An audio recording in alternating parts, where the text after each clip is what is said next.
Coming up on this episode of Common Denominator. It's interesting to see also big arenas and concerts like this. Almost looks like worship. I mean, when you look at it from the outside, just remove yourself from the whole situation. Like one guy doing something on the stage and 50,000 people around him listening to this. Like it's almost like some sort of higher experience, like almost like a religious thing. Hi, and welcome to Common Denominator, where we focus on human connection and what brings us together. Just had a great conversation with professional musician and music teachers Anna Nikolic and Filip Pogady. They shared their thoughts on why we all love music and how we can get our kids interested in studying it. Before we dive into that, a quick reminder that if you like the show, please subscribe and follow me on social media at mpopak. Now, here's my conversation with Anna and Filip. Enjoy. Thank you, Anna. Thank you, Filip, for joining us on Common Denominator. Thanks for having us, Moshe. Of course. So I want to start with this because the name of the show is Common Denominator. And deeply, for me, I find that music is a great uniter. You can go to any concert, anywhere, and people's, the consciousness or how people think fades away, and everybody's just present in the moment. And that is just amazing to see. Why do you guys think music does that? It's an interesting question. I think it's one of the great mysteries in a way of what we do, because it's really like people from all over the world, you can just unite them with one song sometimes even, like or a piece of music or whatever. And I'm not entirely sure what it is. I believe that we all have some sort of genetic memory, I think, and we do all respond similarly or sometimes even the same to certain stimulation, I think. But it's also, I feel like, cultural thing, because sometimes certain music is built in certain ways. Let's say like harmonically, and certain predictability has to be in the music in order for it to work and communicate effectively. Yeah, so I feel like, let's say the Western music is slightly different, so it speaks to us more than to somebody else or stuff like this. I feel like it's also a big factor. And I think the emotion goes beyond words, beyond thoughts, beyond ideas. People remember that emotion when it comes to music. Yeah, it goes definitely deeper than any kind of storytelling in a way. It's an energy in a way. Yeah, it is. Yeah. And every vibration communicates a certain type of energy or emotion. Just like our brain is not silent when we think. It has certain wavelengths and certain frequencies, but our ear is not equipped to hear that because they're too low. But we can feel that. We can feel, and just like sometimes you connect with a person, you don't always realize why, but it's part of it is that. So if you communicate with the sound, it's kind of the same way. It's interesting to see also big arenas and concerts like this. Almost looks like worship. I mean, when you look at it from the outside, just remove yourself from the whole situation. Like one guy doing something on the stage and 50,000 people around him listening to this. Like it's almost like some sort of higher experience, like almost like a religious thing. Yeah, I see that you mentioned. Let's just talk about spirituality. I do see an overlap of that, because I see that I'm a big believer in believing in something greater than yourself, and I think that seemingly music gives you a tool to, if you're stuck in a certain place in your mind or a certain place in your heart or in your soul, it helps you transcend and gives you a chance to kind of breathe and see a different perspective. I think it really expands beyond your human limitations, let's say. When would you say each of you first fell in love with music? I think I don't even remember the time when I wasn't. I think it's so early on. I liked, my great-grandmother played a little bit and I liked listening to her. And then piano was fascinating to me. I would love I tried, I guess, replicating the sounds that I would hear. And that's how my parents first got me to start playing to begin with. So I think really early, I think all kids are drawn to it. And then if we nurture that, it becomes sometimes, just a hobby, or sometimes if it's more structured, the education, and if it's just naturally they are kind of drawn more, then it becomes even a profession. I know, Anna, you work with my kids, Yeah. and I think about if you can get them when they're, I don't know, between the ages of 3 to 6, and you get them even touching the keyboard or touching the drumsticks or the violin, whatever it happens to be, that gets them, because kids are naturally curious. Seems like it gets them. The brain develops differently because kids that do play instruments, and especially the piano, they tend to develop both hemispheres of their brain equally, as if they were learning another language. Just like bilingual kids, or in your case, your kids speak English, Russian, Hebrew, it's since the early age. But learning music, even without being bilingual, creates sort of that, because it is, in a way, a different language that you're learning. So I think I fell in love with the violin before I fell in love with music, actually. Like, I liked the physical aspect of it, just the challenge physically, just to master something like that. And the music came later for me, I feel like. I started playing when I was 7 or 8 years old, which is considered late, I guess, in the classical world. And I saw this one video of Jascha Heifetz playing, which is violin gods for pretty much everybody.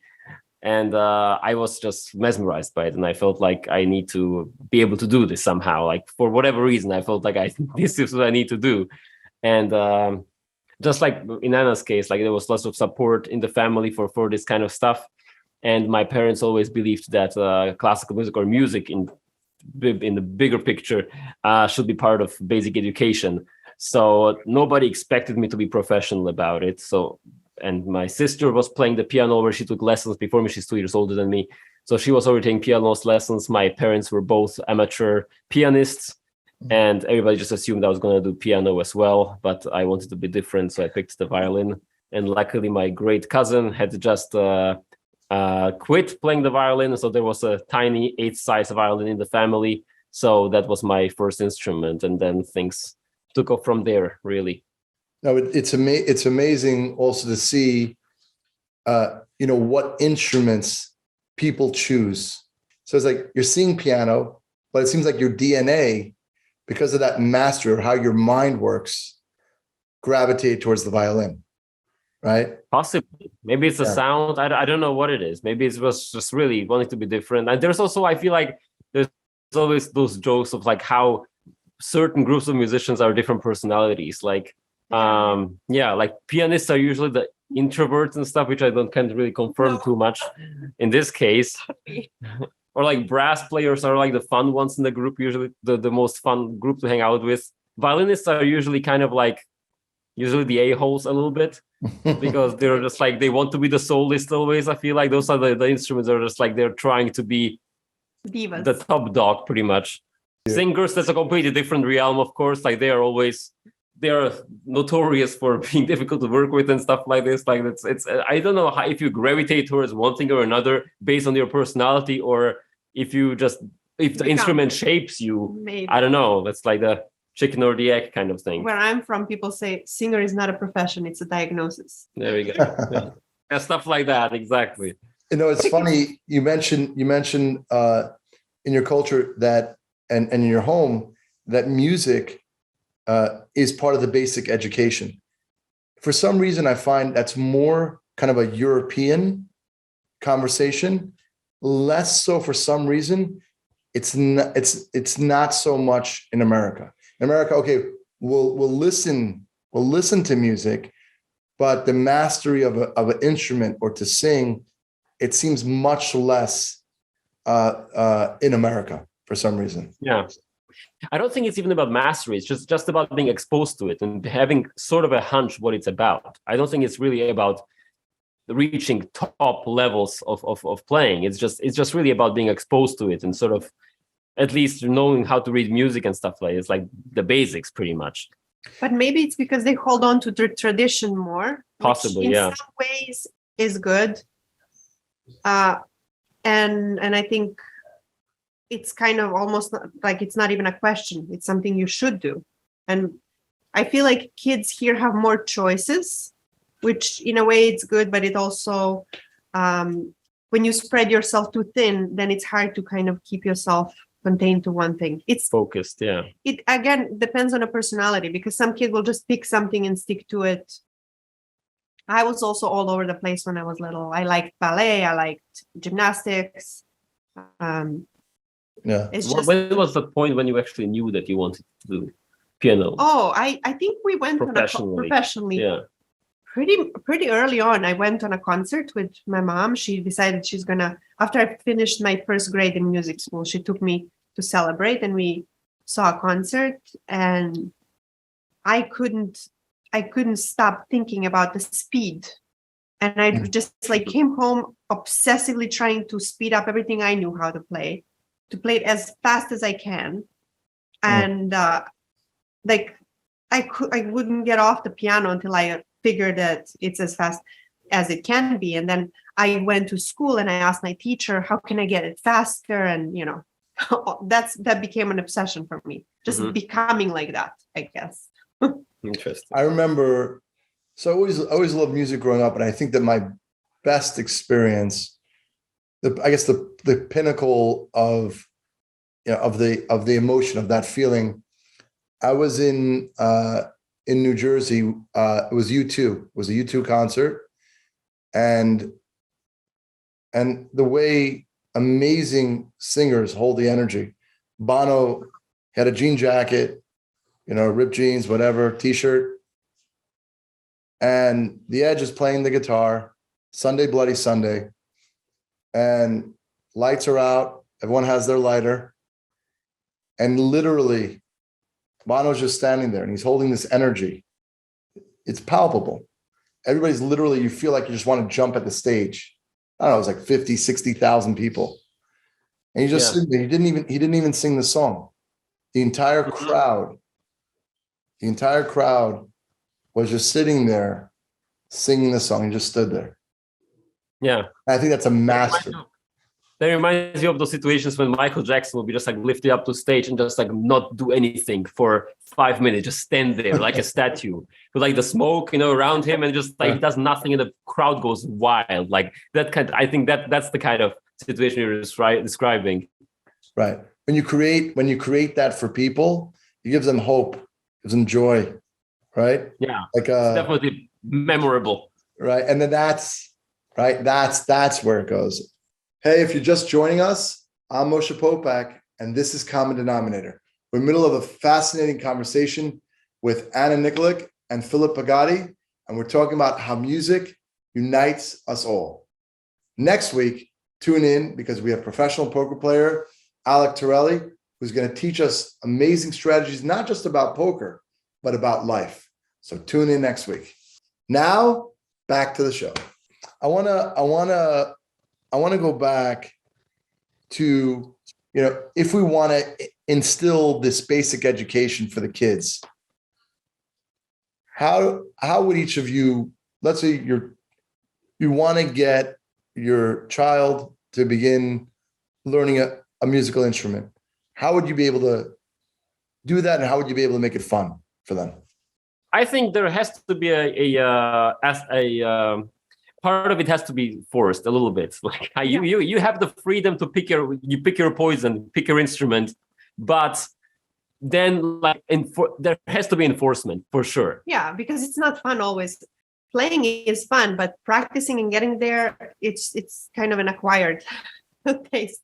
Yeah. Knowing once you actually achieve something, then you kind of have faith and drive. Yeah, once you get a taste of that, you can actually improve, and that you can actually develop a skill, which I think is actually also helpful later in life, that you can, once you have mastered something this difficult, you just think like the rest of life should be a piece of cake pretty much, because you know that you can do stuff. It gives you a level of confidence.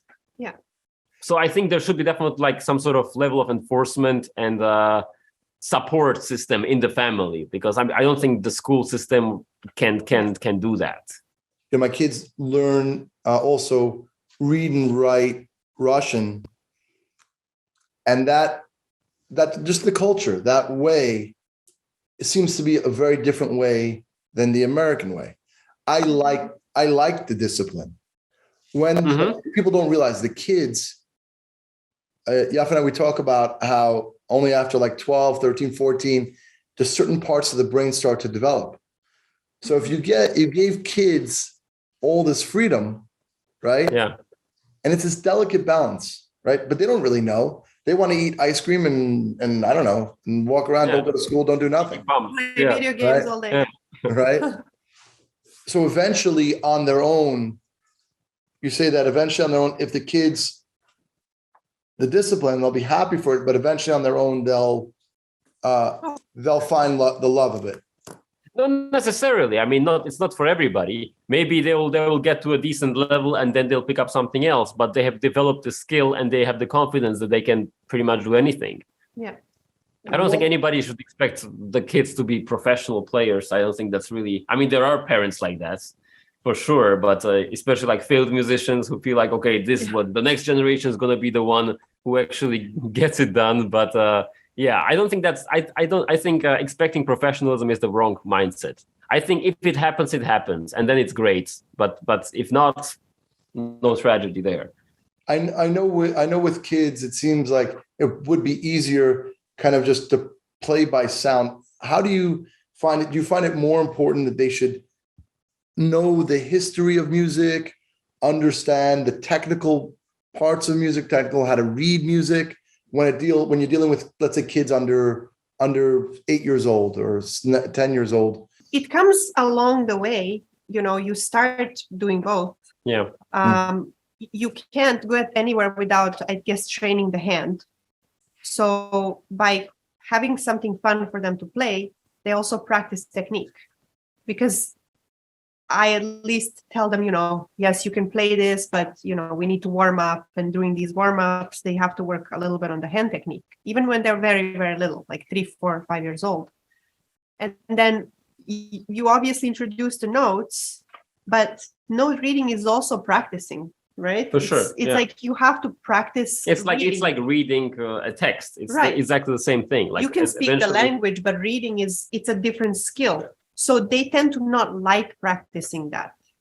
The attention drops, and then, it's not as fun. That's the part that needs to be more forced, because you can make it fun, I feel like, with learning different songs that they like. It's still hard, but the result is a lot more fun than reading and just like kind of getting by, making kind of just a sound that resembles, So that's the challenging part. When they're older, they understand the importance of it. When they're little, it's challenging. And I think as you're working on different pieces, you can also sprinkle a little bit of information there in terms of history or about the piece or about the composer, something that's fun for them, like a fun fact about the composer and stuff like this, just to make it entertaining. Yeah. But I think it's everything pretty much at the same time. Everything is developing parallel. Yeah. Right. Except obviously, if they want to get deeper into some aspect of music history or something, that's of course up to them, I guess, then. Or when you see the child is more into something, then you kind of develop that area a bit more and just make it as fun as possible. Yeah. Because it's not going to be always fun. That's the thing. It's a lot of hard work as well. It's almost like really like being an athlete. Like you have to be in shape pretty much. Yeah. You talk about the handwork, right? It seems like both sides of the brain. I just talk about piano, for example. I'm not as familiar. I'm a little bit familiar with piano, and I wish I was more, but I know like zero about violin. But it's they always say that you should start with the piano, and then you progress into other instruments. Why is that? I would say it's easier to create the sound itself. The piano, when it's tuned, it creates the exact sound, versus the violin, where you need to really find it by pitch. And even if you know how it's supposed to sound, the recorder is a very popular starting instrument, but it's a horrible thing to listen to. So but it also has a wide range, So it covers pretty much the entire register. It's also a nice visual because you can see basically the notes in front of you, so it's you can relate visually very, very nicely. I feel like on the violin, on the piano. On the violin, it's just a black fingerboard with strings on it, so it's like, where do I start? Yeah. Can people learn musical instruments at any age? Like, do you find that, or does it get harder as adults, or is it easier? I don't think we can reach professional level if you start anything after, I don't know, 15. I mean, I've seen some people who go to a really high level, but like, you have to really start as a child. It really makes a difference. I don't know what it is. I think maybe the brain is still forming. It's not even just that. It's the fact that you have all of this time, right? You're changing a neurology basically. Yes. And we're all actually born with a musical ability, but as the brain develops, we kind of selectively, just by itself, he takes away the things that we don't use and we don't need. Maybe, if you're born and maybe you would have the potential to become the most, Mozart, pretty much like the biggest genius out there, but you're not using it. You never listen to the music. You never try anything. Of course, your brain will just not develop that. And then other parts will overpower. Maybe you're going to become a great mathematician or, a doctor or whatever else. Mm-hmm. And you will never even discover that. So part of it, it's good to expose the kids to many things because they're, whatever they gravitate to, they will be able to develop. That's the only thing also that's the only way to find out whether it's like something actually. Yeah. I like also what you said before with kids about let them play a song that they like, that they enjoy. They say the same thing with kids when it comes to reading. If they like comic books or whatever, you get them right. You get them on something that they enjoy, and you give them the choice. Okay, you want to read A, you have to read. You have to play music. Do you want to play this song, or this song? Right, the options. I think that's a very practical tool for parents. So it's that balance of super strict. It's like, do you want to play piano, drums, violin? Do you want to play this song? You give them options, and that way it's the illusion of freedom by having options. And that's something that it's funny, but I learned also through dog training. I mean, I teach kids, and then I realized that it applies also to that. It's called positive reinforcement. So they're just creating a very positive association. So even when they're doing something that is not so pleasant, the brain is triggered the right way when they're learning it. So by doing that, by letting them choose something that they naturally like more, you're actually making it easier for them to learn. And also for the future, you're kind of clearing the path towards learning also unpleasant things. And I know both of you play in concerts professionally. What's the feeling? In other words, the prep and then actually playing for a large amount of people. How's that process? It seems obviously probably by now it's muscle memory, but there's probably a tremendous amount of prep and then emotions and things that go into that. Yeah. Well, it's pretty indescribable. I mean, it's just like this silence when you get up there before you start playing, or when you have something really quiet that you're playing, and you can just really, you could basically hear a pin drop, and it's quite amazing. Like to have this kind of power, it's kind of exhilarating. I'll have to say that for sure. And without muscle memory, it's like Russian roulette. Right. Of course. I mean, because there's so much stuff going on. If you just had to do everything with your conscious mind, there's no way you could get through it. Yeah. There is way too much to control. It's just like some things you just have to put the autopilot on and just go, and then just shape it with emotionally the way you want it to on stage. But physically, everything should be already there for sure. Yeah. And that's just repetition. Right. And also on stage, I mean, everybody gets nervous. So it's like, that's just the way things are. Even if you play 100 concerts a year, you will still get nervous. So it's like, you have to be really ready 110% to really nail it pretty much. That silence, I've been in those situations in different scenarios before.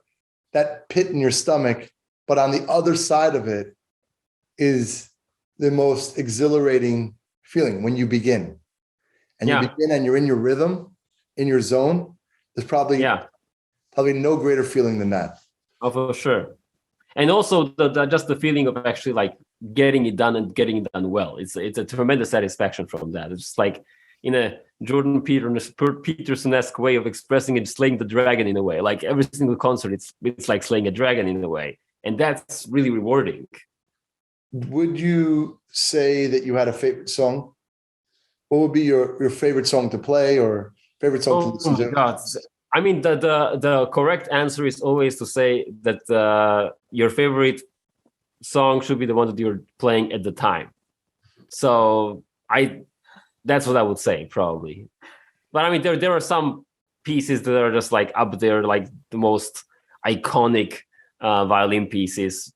Probably Bach Chaconne is like the ultimate violin piece in a way. But there's so many that I love. So it's really, I'll go with the first answer. The one you're playing at the time? Yes. Yeah, I just, depends on the mood for me. So I guess at the time, But even if you're not in the mood and you're playing something that you're not in the mood for, you have to give it all in a way. Like you have to force it in a way. Mm-hmm. Just in the vein of the podcast, what is something that each of you are grateful for? Is there something looking back at your life that you say that's a big part of something that gives me tremendous gratitude each day? I think I had a lot of support I think I got so much love and support from my parents that I think anything that I've chosen to do would have been good. And I think it's, for me, I think I'm really grateful for that. I think that's like really the most important thing, I think. Oh, for sure. Right? Yeah. I was going to say exactly the same thing. It's just, I'm grateful for the family I was born into, the surroundings that I had as a child, and just the support for whatever I decided to do. Like I was very fortunate when it comes to that. I feel like it gives a child a completely different starting point. I feel like I'm reminded of that pretty much every day. Yeah. And I think about that message, and I love that you say that, because us as adults, and as we're giving over to our children, we have to, create that safety, create that ability for our children to be able to explore the world and to be able to feel safe. And that's our job. So I just want to end also on this. What's something about each of you that nobody knows? Nobody? Or you don't have to go, you can go anywhere with that. And it could be the stupidest, smallest thing, but just something I like to ask guests. Let me think.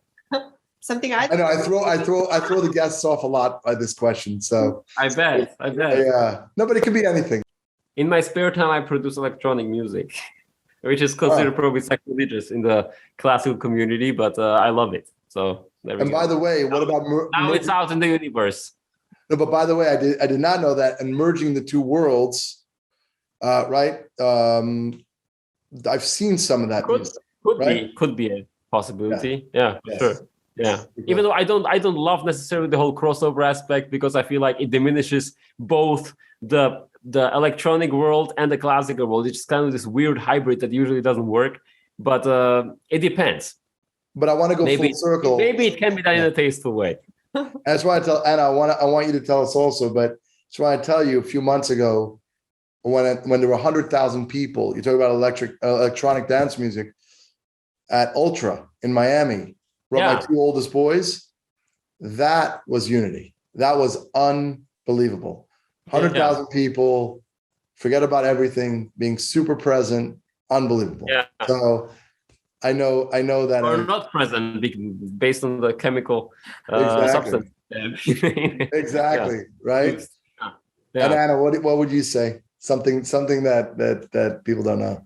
I struggle with not getting more animals every day. Okay, I knew that. Okay. So, well, I knew about electronic. That's true. Yeah. You remind me when it comes to that department, my daughter. So she wants to get cats and dogs and goldfish and and goats and horses too. I am her teacher, so maybe she's a little bit under some bad influence of mine. Well, I hope we gave some good practical tips, and hopefully more and more parents and more people in general will take up music, listen to music, because I do think that it is a natural remedy. It's a natural the natural common denominator. Yeah. Right. For people to do better in life. How could if people want to take lessons or hear your music, how could people connect with you guys on social media? Best thing would be Instagram. Mm-hmm. Anna Nikolic Anna Nikolic Piano. and mine is Filip Pogady, Filip Pogady on Instagram. Thank you, Anna. Thank you, Philip. It really was a pleasure, and thank you for being on the show. Sounds good. Pleasure. Thank you so much, guys.